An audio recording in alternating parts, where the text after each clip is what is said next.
Bismillahirrahmanirrahim. Buku surah Al-Imran ayat 100.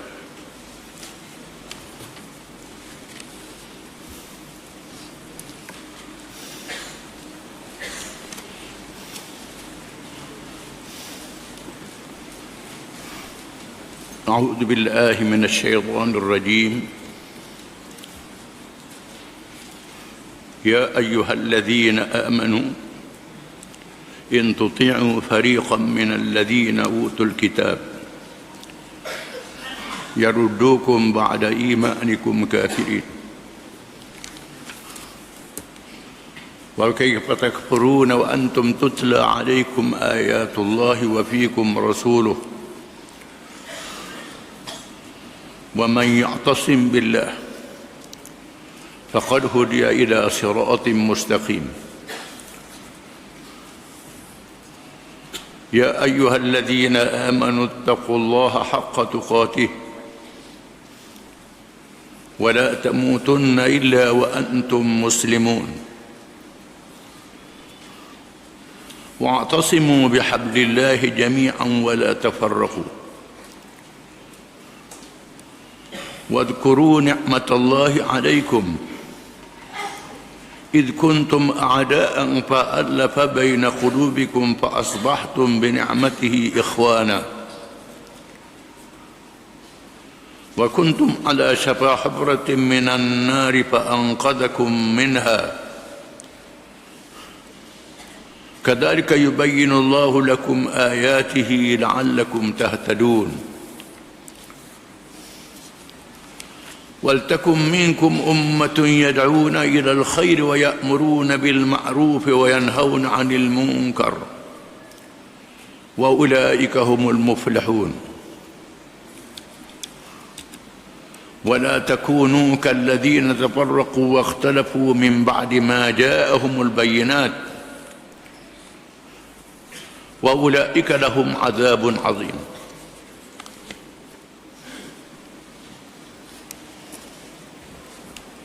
Surah Al-Imran bermula dengan ayat 100 sehingga ayat 105.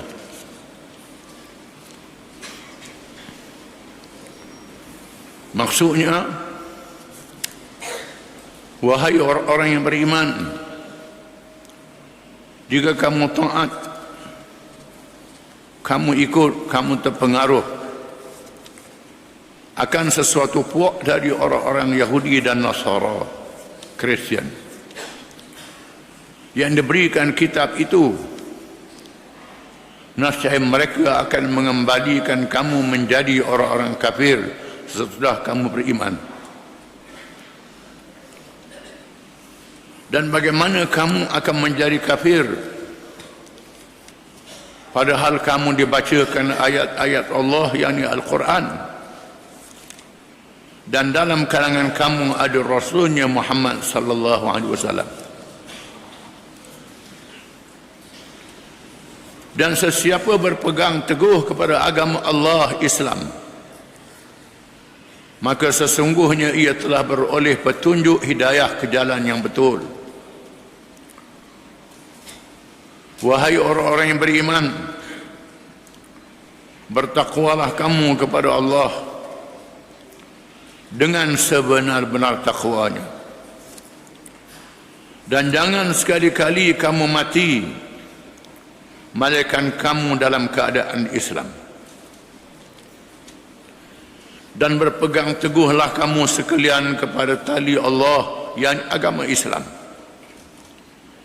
dan janganlah kamu bercerai-berai, dan kenangkanlah nikmat Allah kepada kamu ketika kamu bermusuh-musuhan semasa jahiliyah dahulu. Lalu Allah menyatukan di antara hati-hati kamu sehingga kamu bersatu padu dengan nikmat Islam. Maka menjadilah kamu dengan nikmat Allah itu orang-orang Islam yang bersaudara. Dan kamu dahulu telah berada di tepi jurang neraka, di tepi gaung neraka, disebabkan kekufuran kamu semasa jahiliyah. Lalu Allah selamatkan kamu dari neraka itu disebabkan nikmat Islam juga. Demikianlah Allah menjelaskan kepada kamu ayat-ayat keterangannya supaya kamu mendapat petunjuk hidayahnya. Dan hendaklah ada di antara kamu satu puak, satu kumpulan, satu parti yang menyeru kepada kebajikan, mengembangkan Islam seluruhnya dan menyuruh berbuat segala perkara yang baik serta melarang daripada segala perkara yang salah, buruk, mungkar dan keji. Dan mereka yang bersifat demikian ialah orang-orang yang berjaya di dunia dan akhirat. Dan janganlah kamu menjadi orang-orang Yahudi dan Nasara seperti orang Yahudi dan orang Nasara yang telah bercerai-berai, berpecah belah dan berselisih berkhilaf dalam agama mereka, sesudah datang kepada mereka keterangan-keterangan yang jelas nyata yang dibawa oleh Nabi-Nabi Allah, dan mereka yang bersifat demikian akan beroleh azab seksa yang besar.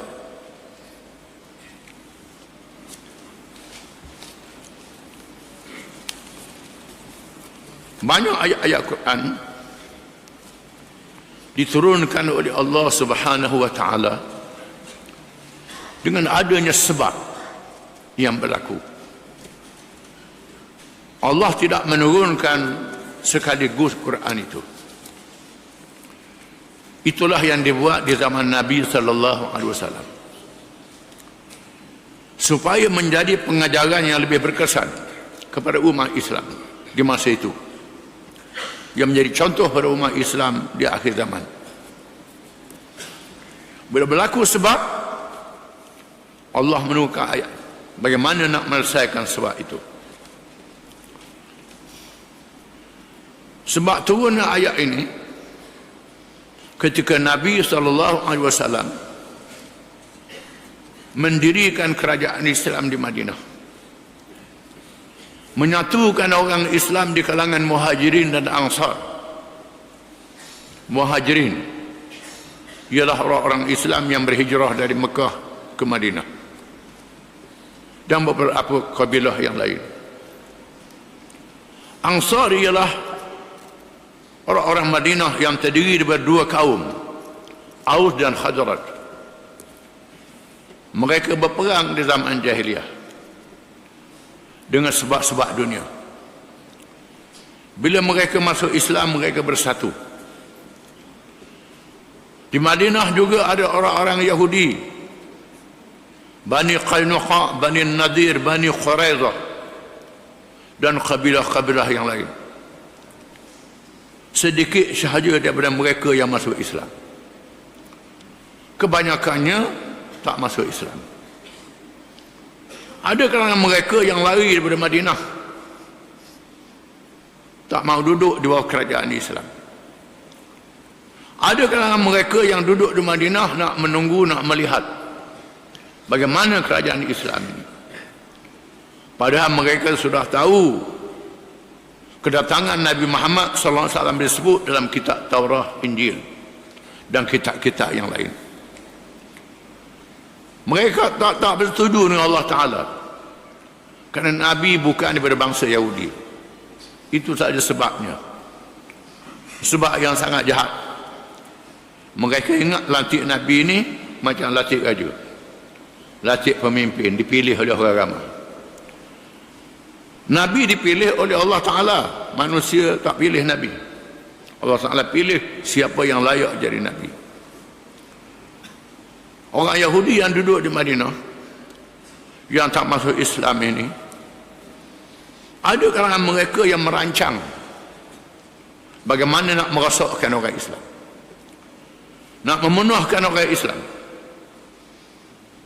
Di antaranya ialah mereka meniupkan semangat kabilah, semangat kaum di kalangan orang-orang Yahudi, di kalangan Aus dan Khazraj, supaya berperang balik.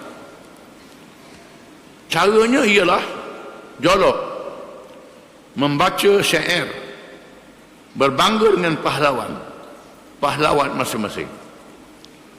Aus berbangga dengan pahlawan dia, Khazraj berbangga dengan pahlawan dia. Tak sedar masing-masing berbangga dengan pahlawan mereka.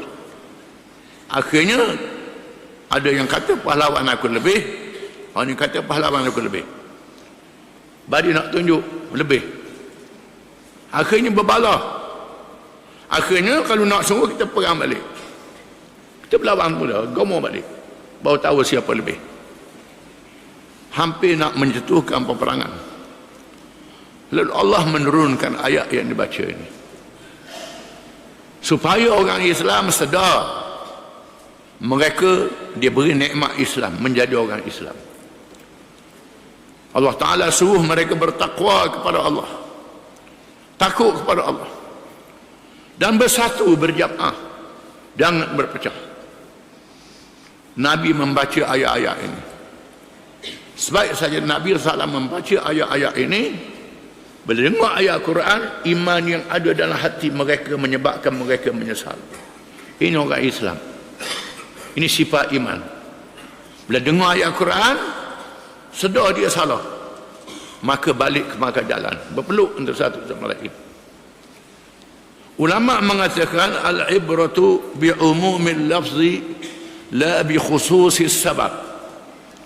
Iktibar pengajaran diambil daripada sebab yang khusus, bukan lafaz yang khusus, sebab yang umum. Bukan sebab yang khusus, lafaz yang umum. Al-ibratu bi umumil lafzi, iktibar daripada lafaz yang umum, bukan sebab yang khusus. La bi khususis sabab, bukan sebab turun ayat. Kalau sebab turun ayat saja jadi Quran ni buku cerita.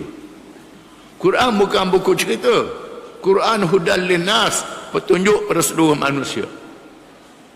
Orang Islam mengalami masalah di zaman mutaakhir apabila ditiupkan semangat perkauman, semangat nasionalisme oleh orang-orang barat ke dalam orang Islam. Arab dengan semangat kebangsaan Arab, Pakistan semangat Punjab, semangat Bengali di India, semangat kaum Afghanistan, semangat Pashtun, kaum semangat Tajik, semangat kaum masing-masing. Turki dengan semangat Turki, Melayu dengan semangat Melayu, Jawa dengan semangat Jawa, Banjar semangat Banjar, Bugis dengan Bugis. Pada mereka semua orang Islam, di mana penjajah meniupkan semangat ini. Mula-mula Arab dengan bukan Arab, bergaduh Arab dengan Turki, menyebabkan orang Islam telah dipecah, dijajah dan diperintah. Jatuh kerajaan Islam dengan sebab terpengaruh dengan orang yang bukan Islam. Selepas itu, setelah dijajah, penjajah buat masuk pula ideologi, teori-teori yang berkait dengan politik, yang berkait dengan ekonomi, berkait dengan pendidikan. Islam ni cukup dengan sembahyang, puasa, zakat, duit banyak, pergi ke Mekah, buat umrah setiap kali. Itu saja Islam. Yang berkait dengan pemerintahan negara, dengan ekonomi, tak ada dalam Islam. Maka orang Islam menganut berbagai-bagai ideologi, berbalah pula dengan pahaman-pahaman politik berbagai ideologi. Allah Ta'ala suruh, ittaqullaha haqqa tuqatih wa la tamutunna illa wa antum muslimun. Bertakwalah kamu kepada Allah dengan sebenar-benar takwanya, ikut perintah Allah dan tinggal larangan dia, dan jangan kamu mati melainkan dalam keadaan kamu menjadi orang Islam. Itu perintah Allah Ta'ala. Dan Allah Ta'ala suruh berpegang dengan tali agama Allah, Islam. Wa'tasimu bihablillahi jami'an wa la tafarraqu. Dan berpeganglah kamu semua dengan tali agama Allah, iaitu Islam. Jangan kamu berpecah belah. Fa in tanaza'tum fi syai'in farudduhu ila Allahi war Rasul in kuntum tu'minuna billahi wal yawmil akhir dzalika khairun wa ahsanu ta'wila. Maka jika sekiranya kamu bertelengkah dalam sesuatu perkara, balik kepada Allah pada Quran, balik pada Rasul, hadis Nabi SAW. Jika sekiranya kamu benar-benar beriman kepada Allah dan hari akhirat, itu penyelesaian yang sebaik-baiknya. Kalau kamu percaya pada Allah pada hari akhirat, balik pada Quran, balik pada hadis. Kecuali kamu tak percaya pada Quran dan hadis, kau suka mengalah. Itu maknanya. Ini amaran yang sangat keras daripada Allah Subhanahu wa taala. Di sana ada perkara yang tetap dalam agama Islam. Ada perkara yang berubah.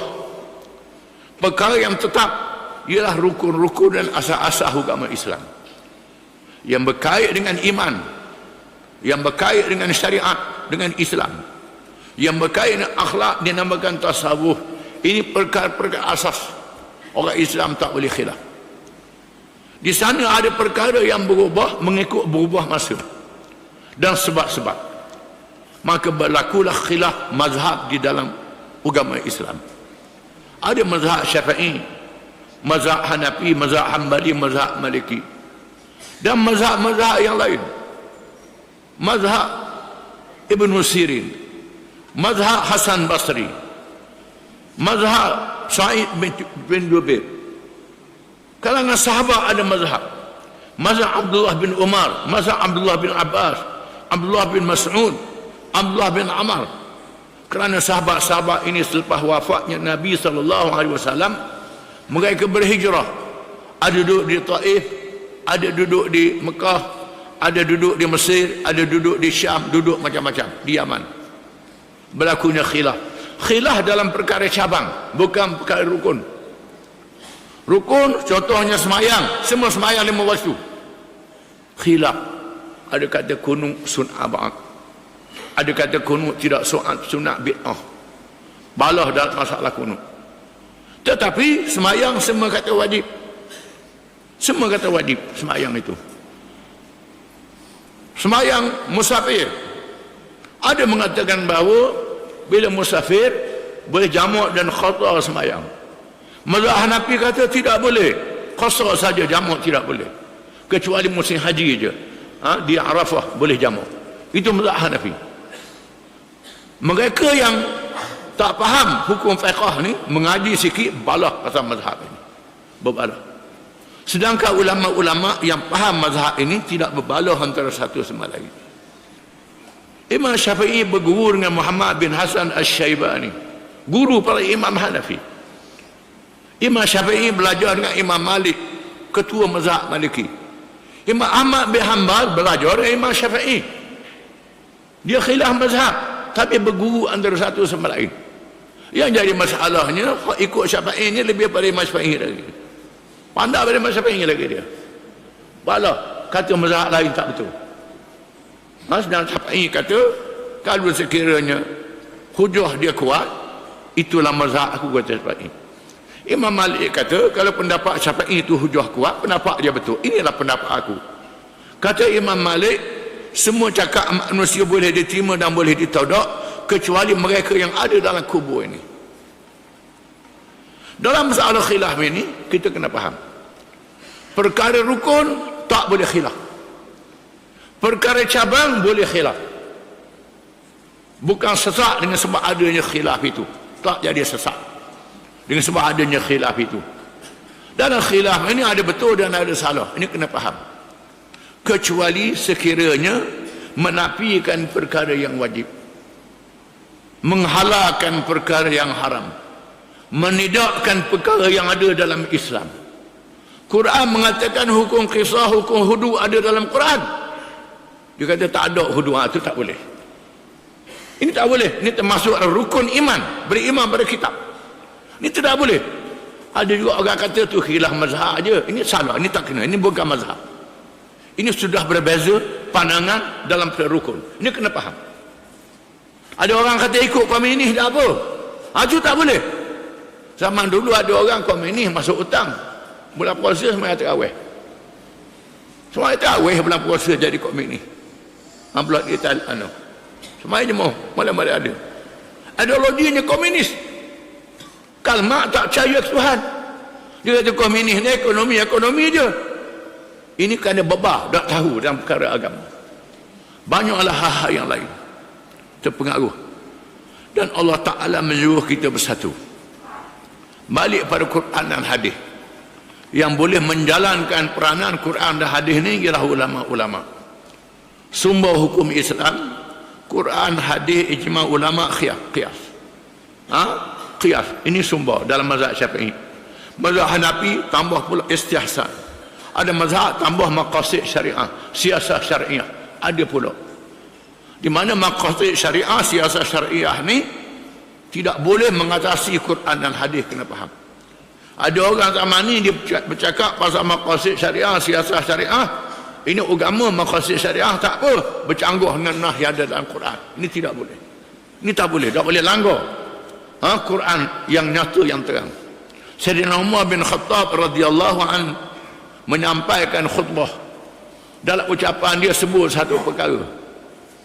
Satu lalu dia sudah khutbah dipitah oleh seorang perempuan. Wahai Amirul Mukminin, ini tak kena firman Allah Ta'ala, baca ayat Quran. Lalu Sayyidina Umar naik semula. Sayyidina Umar kata, asabatil mar'ah wa akhta'u Umar. Perempuan ni betul, Umar salah. Ini Sayyidina Umar yang terkenal dengan backing, dengan keras, bila dengar ayat Quran, perempuan ni betul, Umar salah. Kita tak boleh, tak boleh ngaku kalau, tak boleh. Tu kaca boleh setan tu. Dia kena faham. Kena faham. Ini dia cara Islam. Kita kena sedar. Dan Allah Ta'ala menyuruh kita orang Islam berjamaah. Berjamaah, berkumpul, berorganisasi. Hari ini dinamakan parti, namakan kumpulan, namakan persatuan. Allah Ta'ala menyatakan bahawa mesti orang Islam ada kumpulan dia. Di zaman tidak ada Nabi selepas Muhammad sallallahu alaihi wasallam, yang mengambil alih tugas ialah kumpulan. Allah Ta'ala menyebutkan sifat kumpulan itu di dalam ayat-ayat yang banyak. Di antaranya dalam surah Al-Imran, dalam ayat yang kita baca tadi, firman Allah Ta'ala, wal takum minkum ummatun yad'una ila al-khair wa ya'muruna bil ma'ruf wa yanhauna 'anil munkar wa ulaika humul muflihun. Dah hendaklah ada daripada kamu satu kumpulan, satu ummah. Ummah dengan makna satu kumpulan, satu puak yang menjalankan kerja Islam. Puak ini ada 3 sifat. Yad'una ila al-khair, yang berdakwah kepada al-khair, kepada kebajikan, kepada agama Islam semuanya. Bukan Islam separuh-separuh. Ini yang pertama. Islam semuanya. Islam akidah, Islam syariat, Islam akhlak. Yang disebut dalam hadis soalan malaikat Jibril, mal Islam, mal iman, mal ihsan. Islam itu ialah syariat, iman itu ialah akidah tauhid, ihsan itu ialah tasawuf, ilmu akhlak. 3 perkara ada dalam Islam. Dan disebut rukun-rukunnya, ni asas agama Islam. Dasar dia mesti Islam. Dalam syariat pula ada hukum-hukum yang berkait dengan ibadat, yang berkait dengan munakahat, perkahwinan, nikah kahwin, keluarga, berkait dengan muamalat, perniagaan, berkait dengan siasah pemerintahan negara, berkait dengan macam-macam dalam Islam ini. Semua ada dalam Quran. Ini dia Islam, masuk dalam Islam. Ada orang kata politik tak ada dalam rukun Islam. Tanya dia, sunat ada dalam rukun Islam? Tak ada, dah sunat. Nikah ada dalam rukun Islam? Tak ada, dah sunat nikah. Tak boleh. Dia termasuk dalam 2 kalimah syahadah. Tiang dia 2 kalimah syahadah. Tiang dia semayang, tiang dia puasa, tiang dia zakat, tiang dia haji. Zakat ni ialah berkait dengan ekonomi. Kena faham. Ini dia rukun-rukun Islam. Semua perkara yang wajib, yang sunat, yang harus, yang haram tu berkait rukun Islam, berkait rukun iman. Ini kena faham. Jadi mestilah Islam yang menyeluruh kumpulan Islam tu. Kalau ada jamaah Islam, kumpulan Islam, nega je. Kita pakai nega lah, ikut amalah Islam, ikut bank Islam, semayang dah. Nega betul dah, ikut Islam, tak ada riba, tapi dah semayang. Ada boleh, tak betul. Ada pula kita kuat semayang, berzikir saja. Berzikir saja. Kerja malah, tak kerja. Beri nafkah anak bini, tak. Beri nafkah anak bini, wajib. Tinggal anak bini, tak beri nafkah. Ini salah. Ini kena faham. Ini semua ada dalam Islam, kena faham. Lepas tu dulu buat kerja, buat ibadat, berniaga betul begini. Pemerintahan tak ada. ikut suka siapa-siapa kata supaya je. Ini salah. Ini tak kena. Islam mesti memerintah. Syariah dia mesti dilaksanakan. Mesti. Kalau ada dia buat jamaah Islam, hak merintah tak ada. Hak ni tak ada, tak cukup. Sifat dia tak cukup. Mesti yad'una ilal khair, seluruh ajaran Islam. Wa ya'muruna bil ma'ruf, yang menyuruh kepada yang baik. Menyuruh kepada kebajikan. Kebajikannya bukan kebajikan dalam berkait dengan kebajikan masyarakat. Tolong orang miskin, tolong orang susah, tolong orang sakit. Percuma tu percuma ni. Dalam istilah politik barat, welfare state. Welfare state negara kebajikan. Negara kebajikan. Islam negara berkebajikan. Berkebajikan ni kebajikan dalam hubungan dengan Allah, dengan diri, dengan manusia, melibatkan semua perkara. Ini kebajikan dalam Islam. Kena faham. Mesti ada sifat-sifat itu. Wa yanhauna 'anil munkar, yang mencegah kemungkaran. Cegah kemungkaran dengan lidah, dengan cakap. Termasuklah menguatkuasakan undang-undang. Kena jalan hukum kisah, kena jalan hukum hudud. Ini hukum hudud zalim, hukum hudud tak boleh pakai. Semayang tak tinggal, ni tak betul. Tak betul. Masalah dia tak boleh buat, itu lain cerita. Tak ada kemampuan, lain cerita. Tapi daripada awal lagi mengatakan tak boleh pakai hudud ni. Ini bukan dia, bukan kumpulan dia. Aku nak, tak boleh ikut kumpulan yang macam ni. Tak boleh gaul. Ataupun ketua dia kepada lagu tu, tak boleh ikut kumpulan yang ketua dia begitu. Ini kena faham. Ini dia kena faham. Ini dia kumpulan Islam yang kita kena faham. Wa ulaikal muflihun, mereka itulah yang mendapat kemenangan. Banyak kumpulan Islam ni. Bah ada, Tabligh ada, Ikram ada, Abim ada, macam-macam nama.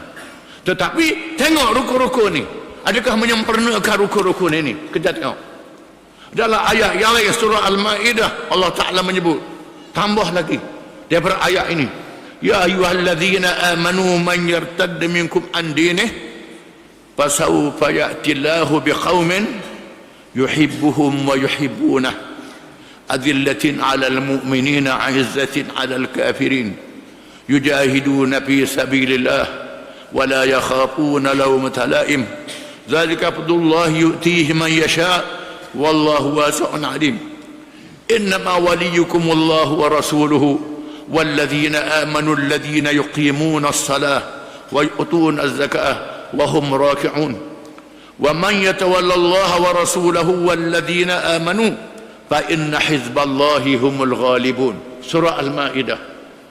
Maknanya wahai orang-orang yang beriman, jika sekiranya ada kalangan kamu yang menyeleweng daripada Islam, menyeleweng daripada Islam, meninggalkan Islam, lepas Nabi wafat, kabilah Arab murtad, meninggalkan Islam, Madinah dikepung, berlaku seladu lepas Nabi wafat.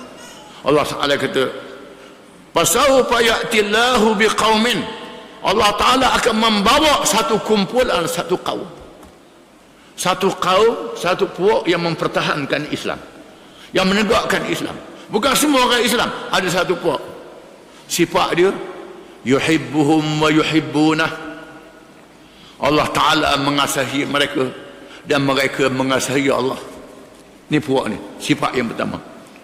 Apa makna mengasihi Allah, mengasihi Rasul? Allah Ta'ala mengasihi mereka ditafsirkan dalam surah Al-Imran, qul in kuntum tuhibbuna Allah fattabi'uni yuhibbukumullah wa yaghfir lakum dhunubakum wallahu ghafurur rahim. Qul atii'u Allah war rasul fa in tawallaw fa inna Allah la yuhibbul kafirin. Jika sekiranya, katakanlah wahai Muhammad, sekiranya kamu kasih kepada Allah, kasih kepada Allah, ikut aku, ikut Nabi Muhammad sallallahu alaihi wasallam. Nasib Allah mengasihi kamu. Ikut macam mana? Masa Nabi Mekah, duduk Mekah. Nabi kata berhijrah ke Madinah, berhijrah ke Madinah. Buat apa hijrah Madinah? Kita nak kelapa sawit dia tu, pergi ke laut, tak ada laut di Madinah. Tak ada apa? Untuk mendirikan kerajaan Islam di Madinah. Sahabat ikut Nabi, mendirikan kerajaan Islam. Allah akan kasih kepada kamu. Taat kepada Allah dan Rasul. Allah Ta'ala tidak mengasihi orang-orang yang kafir. Ini surah Al-Imran menafsirkan ayat ini. Yang pertama, mesti ikut Nabi daripada dua kalimah syahadah sehingga sampai kepada menegakkan kerajaan Islam. Ini yang pertama. Azillatin 'alal mu'minina 'izzatin 'alal kafirin. Merendah diri terhadap orang yang beriman, menunjukkan kehebatan terhadap orang-orang yang kafir yang menentang Islam. Ini sifat yang kedua. Merendah diri dengan orang Islam. Dengan orang Islam merendah diri. Balah dengan orang Islam, kelahi dengan orang Islam. Kita balah, sama ada balah dalam perkara agama, perkara dunia. Orang Islam ada yang jahil, ada yang tak reti, kita balah dengan dia. Kita balah dengan dia, tapi dia ni masih semayang lagi, sayang ke agama, ke Mekah lagi. Cuma tak reti bahasa dengan Islam ni. Tak reti. Azillatin, merendah diri dengan orang yang beriman. Tuhan kata, a'izzatin 'alal kafirin. Dengan orang yang kafir, a'izzah, menunjukkan keberanian dan kekuatan dengan orang yang kafir. Ini sifat yang kedua kepada kumpulan Islam yang tersebut dalam Quran. Orang kafir yang tidak bermusuh dengan Islam, tak apa. Allah Ta'ala suruh kita orang kafir yang tak bermusuh dengan Islam. Firman Allah Ta'ala, la yanhaakumullahu 'anil ladzina lam yuqatilukum fid din wa lam yukhrijukum min diyarikum an tabarruhum wa tuqsitu ilaihim innallaha yuhibbul muqsitin. Allah Ta'ala tidak melarang kamu untuk berbuat baik dengan orang kafir yang tidak memerangi kamu, yang tidak menentang agama kamu dan tidak menghala kamu di tanah air kamu. Kamu berbuat baik kepada mereka dan berlaku adil kepada mereka. Allah Ta'ala mengasihi orang-orang yang berlaku adil. Ini orang kafir yang tak bermusuh dengan kita. Kemudian, innama yanhaakumullahu 'anil ladzina qataluukum fid din wa akhrajuukum min diyarikum wa dhaharu 'ala ikhrajikum an tawallahum wa man yatawallahum fa ulaika humuz zalimun. Sesungguhnya Allah Ta'ala melarang kamu dengan orang kafir yang memerangi kamu, yang menentang kamu, yang bermusuh dengan kamu, yang berhasrat untuk menghalau kamu dari tanah air kamu dan menunjukkan kekuatan mereka terhadap kamu. Kamu berwalikan mereka, berwala kepada mereka.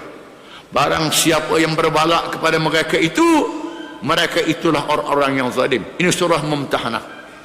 Tak kira lah siapa dia ke, anak tok guru ke anak siapa dia sekalipun, berwala dengan orang yang bukan Islam, yang menunjukkan musuh terhadap Islam, menentang hudud, menentang hukum syariat, menentang kisah, yang berhasrat untuk melemahkan orang Islam. Ini tidak boleh, Allah Ta'ala larang.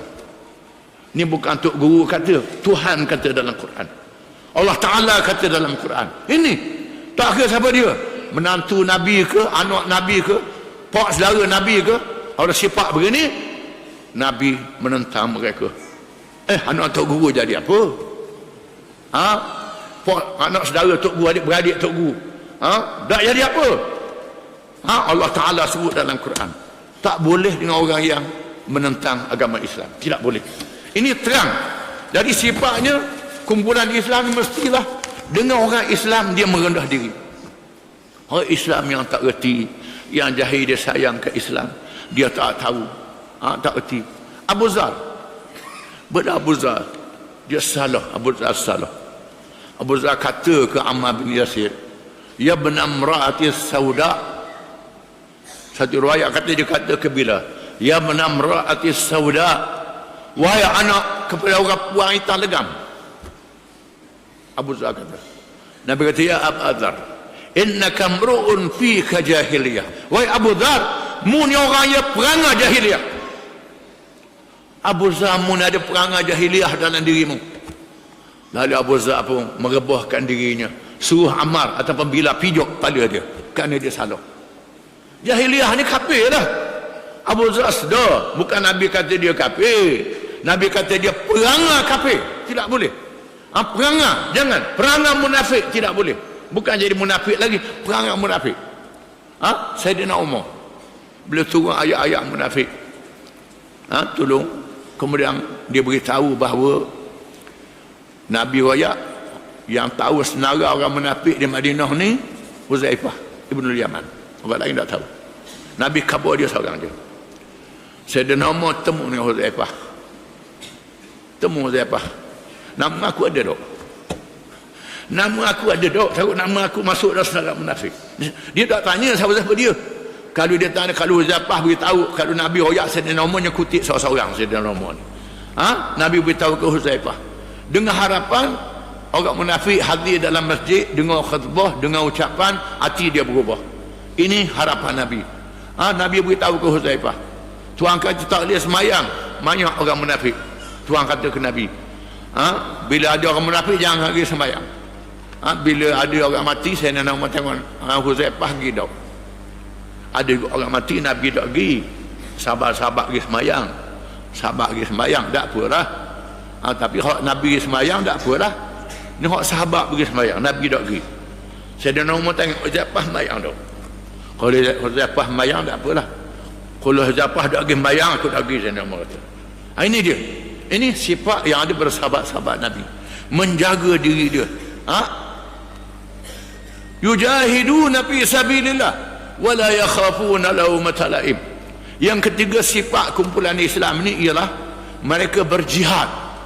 Berjihad dengan makna berjuang. Berjuang dengan makna bersungguh. Bersungguh dengan harta dia, diri dia, anak beranak dia, keluarga dia, dia sanggup korbankan untuk memenangkan Islam. Wala yakhafuna lawmata laim. Dia mereka tidak takut bercelaan orang yang mencela. Orang nak cela, orang nak kata apa, dia dah tahu je. Sabar. Tahan sabar menghadapi orang cela. Orang duk kata ke dia, orang ni kata begini, kata ni, dia sabar. Kerana Tuhan beri pahala pada kita ni bukan dengan sebab kita sembahyang tahajud, sembahyang sunat, sembahyang berzikir. Dia berzikir, sedekah. Kadang-kadang Tuhan beri pahala pada kita, sabarkan orang kata kita. Jadi bila orang kata kita macam-macam tu, tak ada khocek je. Tak ada khocek je. Dia tolong beri pahala pada kita. Dia boleh dosa. Hanya dia. Ini dia ajarnya. Sifat. Zalika fadlullah yutihi man yasha. Wallahu wasi'un alim. Itu kelebihan yang Allah Ta'ala beri pada siapa yang dia kehendaki. Allah Ta'ala maha mengetahui, maha luas karunia-Nya. Innama waliyukumullahu wa rasuluhu. Sesungguhnya yang menjadi wali kamu, wali ialah pemimpin yang tidak berbelah bagi kepada orang yang beriman. Orang yang beriman, Allah iaitu Al-Quran, wa rasuluhu hadis Nabi SAW, walladzina amanu alladzina yuqimuna as-salah wa yu'tuna az-zakah wa hum raki'un. Dan pemimpin-pemimpin yang tak tinggal sembahyang, yang menunaikan tanggungjawab harta, mereka ini rokok kepada Allah. Mereka inilah jadi ketua kepada kumpulan Islam. Nabi kata, wa man fa inna hizballahi humul ghalibun. Barang siapa yang berwalikan dengan Allah, Rasul dan pemimpin yang begini, kumpulan Allah, parti yang memperjuangkan akan ajaran Allah, mendapat kemenangan dunia dan akhirat. Dunia yang ditunggu tak tahu bila, ataupun akhirat. Kemenangan dunia, Nabi Nuh alaihi salam menunggu 1000 tahun, 950 tahun. Nabi Musa berpuluh tahun. Allah Ta'ala jadikan kemenangan Islam itu memakan masa yang panjang. Pasal Allah Ta'ala buat begitu. Allah Ta'ala boleh kun fayakun. Allah Ta'ala kata jadi selalu. Pasal apa Allah Ta'ala tak jadikan kita berjuang Islam ni? Allah Ta'ala kata kun fayakun, menang selalu. Pasal apa? Kerana Allah Ta'ala nak jadikan dunia ni ujian yang memberi pahala kepada manusia yang beriman. Kemenangan yang sebenar bagi hari akhirat. Dengan sebab itu Allah Ta'ala menangguhkan kemenangan. Menangguh, siapa mati menang, jatuh pula, menang, jatuh pula. Allah Ta'ala beri kemenangan yang sebenar sehingga hari akhirat. Dan Allah Ta'ala menjanjikan kemenangan kepada kumpulan Islam. Kumpulan Islam itu ada setiap zaman, kecuali zaman yang besar fitnah. Dalam hadis riwayat Imam Bukhari dari Abu Idris Al-Khawlani. Abu Idris Al-Khawlani ialah seorang alim tabi'in yang tak sempat berjumpa dengan Nabi, tak sempat bertemu dengan Nabi, mengaji dengan sahabat-sahabat. Imam Bukhari meriwayatkan hadis mengikut sanadnya sampai pada dia, kata dia mendengar Huzaifah ibn al-Yaman berkata, kana an-nas yaqulu kana an-nas yas'aluna Rasulullah sallallahu alaihi wasallam anil khairi wa kuntu as'aluhu 'anil syarri makhafata an yudrikani. Faqultu ya Rasulullah inna kunna fi jahiliyatin wa syarr faja'ana Allah bihadzal khair fahal ba'da hadzal khair min syarr? Qala na'am.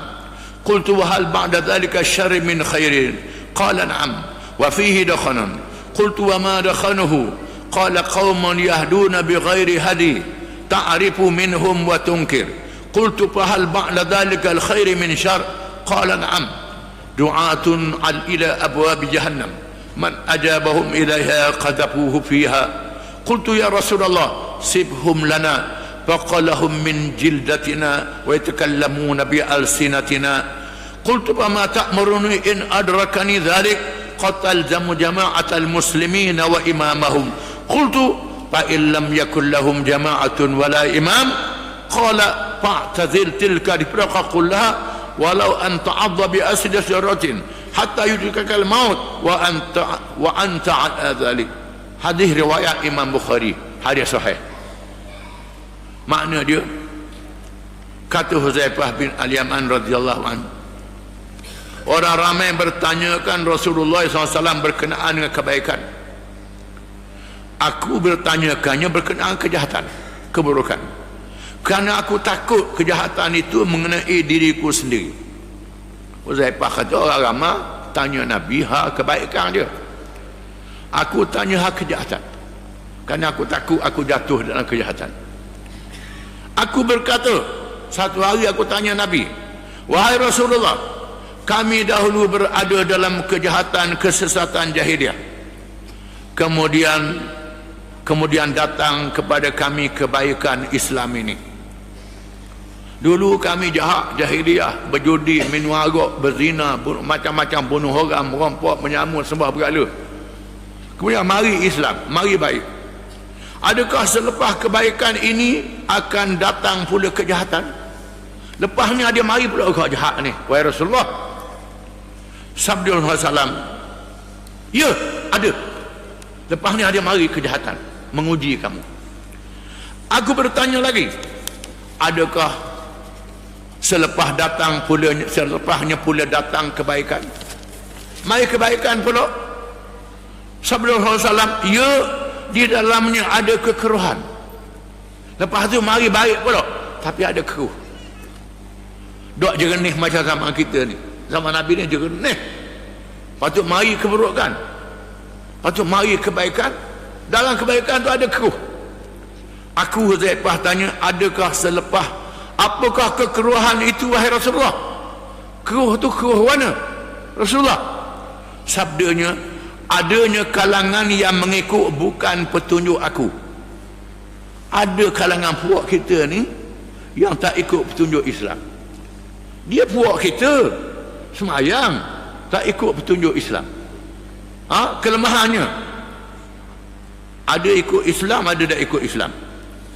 Kamu dapat mengetahui kebaikannya dan bercampur pula dengan kemungkaran kejahatan itu, dan kamu boleh menegurnya, kata Nabi.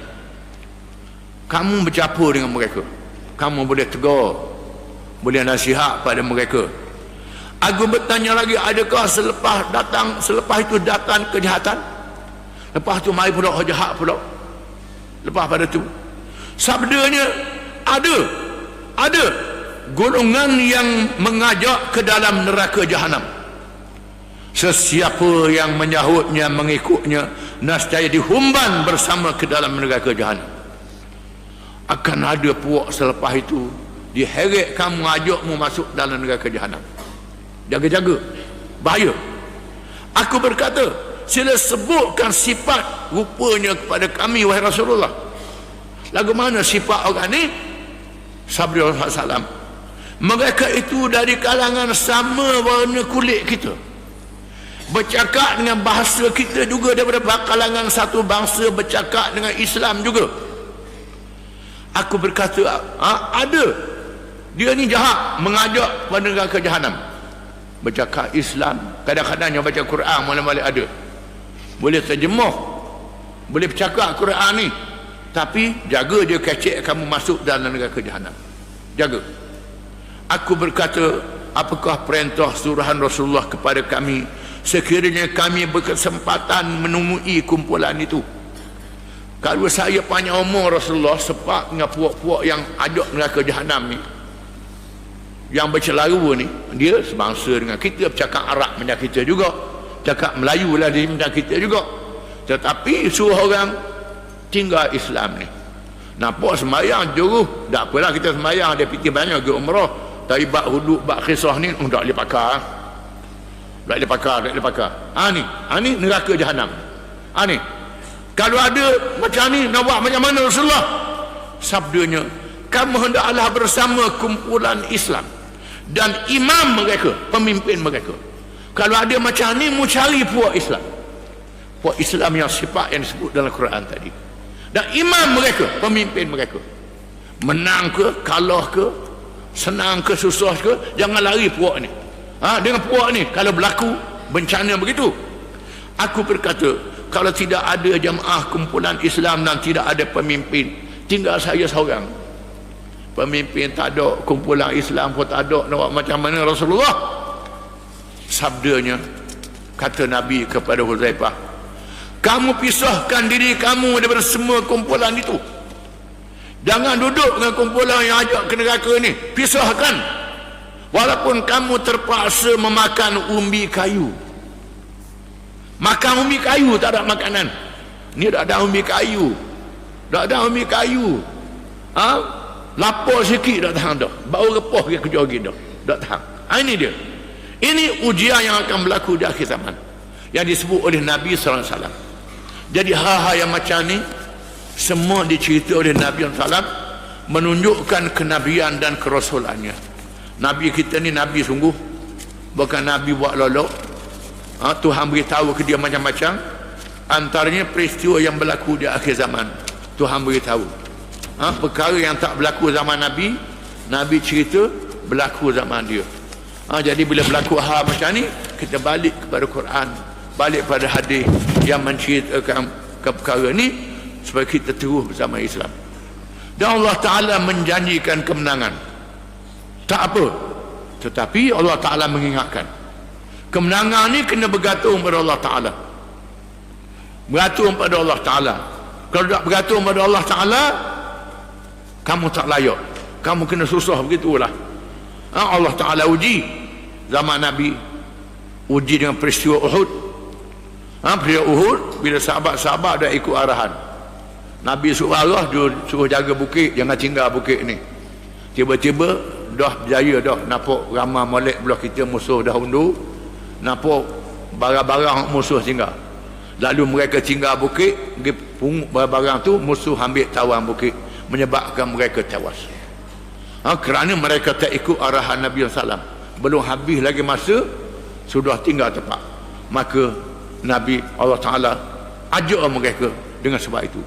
Perang Hunain pula wujud dengan kekuatan. Wa yawma Hunainin id a'jabatkum kasrakum falam tughni ankum syai'a wa dhaqat 'alaykum al-ardu bima rahabat thumma wallaytum mudbirin. Perang Hunain pula ialah bila berlaku pembukaan Mekah. Masa belum Mekah tu orang Islam 1,000 je yang pergi buat umrah. Bila buka Mekah 10,000 orang Islam. Bila tengok jumlah 10,000, ada kalangan sahabat berkata, lan nughlaba ba'dal yaum, kita tak boleh dikalah lagi selepas hari ni. Hebat kita nyeram, tak boleh dikalahkan. Lalu Allah Ta'ala uji dengan Hunain, bila Malik bin Wairah mengumpulkan kabilah Saqif dan Hawazin nak serang. Lalu Nabi suruh bala tentera Islam bersiap untuk pergi ke Hunain untuk menentang Bani Saqif dan Hawazin yang berkumpul di Hunain. Masing-masing semangatnya tinggi, senjatanya banyak, jumlah kita besar, kita boleh tanyih musuh mudah je pada hari ini. Mari perasaan ujub, lupa pada Allah Ta'ala.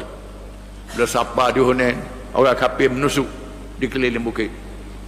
Mereka tak sedar, dalam keadaan bersorak tak sedar. Lalu mereka diserang hendak dengan mengejut. Summa wallaitum mudbirin, kamu lari bertempiaran. Tuhan kata, dengan sebab heran, kagum pada diri kamu sendiri. Allah Ta'ala uji. Di sini Allah Ta'ala suruh kita orang Islam ni bergantung dengan Allah Ta'ala. Jangan lupa dengan Allah Ta'ala. Allah Ta'ala menjanjikan kemenangan dunia kalau sempat, ataupun kemenangan di hari akhirat. Wallahu a'lam.